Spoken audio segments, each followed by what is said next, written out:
ప్రస్తుతం సినిమా ఇండస్ట్రీలో స్టార్స్ గా వెలుగొందుతోన్న వారిలో కెరీర్ ప్రారంభంలో ఎన్నో రకాల పనులు, ఉద్యోగాలు చేసిన వారే.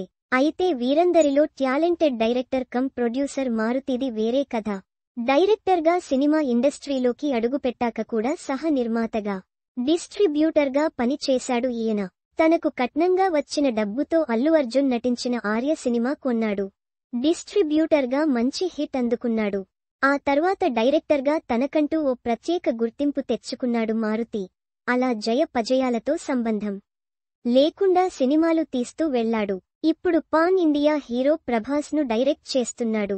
ఈ క్రమంలోనే ఓ ఈవెంట్కు వెళ్లిన ఈయన తను అరటిపండ్లు అమ్ముకునే స్థాయి నుంచి 400 కోట్లతో ప్రభాస్తో సినిమా చేసే స్థాయికి వచ్చానంటూ చెప్పాడు. తన మాటతలో ఇప్పుడు నెట్టింట వైరల్ అవుతున్నాడు. ప్రస్తుతం ప్రభాస్ సినిమా షూటింగ్తో బిజీగా ఉంటోన్న మారుతి తాజాగా మచిలీపట్నంలో నిర్వహిస్తున్న మసులా బీచ్ ఫెస్టివల్కు హాజరయ్యాడు.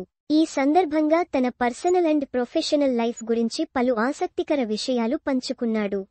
నేను 1999లో హైదరాబాద్కు వచ్చాను. అంతకుముందు వైజాగ్లో అరటిపండ్లు అమ్మేవాడిని. ఇక్కడ రాధికా థియేటర్ ఎదురుగా నాన్నకు అరటిపండ్ల బండి ఉండేది. నేను కూడా అక్కడ పండ్లు అమ్ముతుండే వాడినని చెప్పాడు. 1999లో హైదరాబాద్కు వచ్చానని, అప్పుడు తనకు ఇక్కడ స్టిక్కరింగ్ షాపు ఉండేదన్నాడు.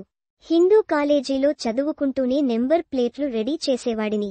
ఇప్పుడిదంతా ఎందుకు చెప్తున్నానంటే ఒక మనిషి కష్టపడితే ఎంత దూరమైనా వెళతాడన్న దానికి నేనే ప్రత్యక్ష ఉదాహరణ. అక్కడెక్కడో మొదలై ఇప్పుడు pan India super star Prabhas హీరోగా 400 కోట్ల రూపాయలు బడ్జెట్తో పాన్ ఇండియా మూవీ తీస్తున్నా అంటూ చెప్పుకొచ్చాడు మారుతి. మరిన్ని వీడియోల కోసం ఇక్కడ క్లిక్ చేయండి. Also watch. సమస్యే లేదు. ఆమె లేనిది సినిమానే లేదు.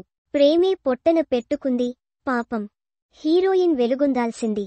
శవమై కనిపించింది. నోటి దురుసు. స్టార్ సింగర్ అయితే సరిపోదు. సభ్యత ఉండాలి.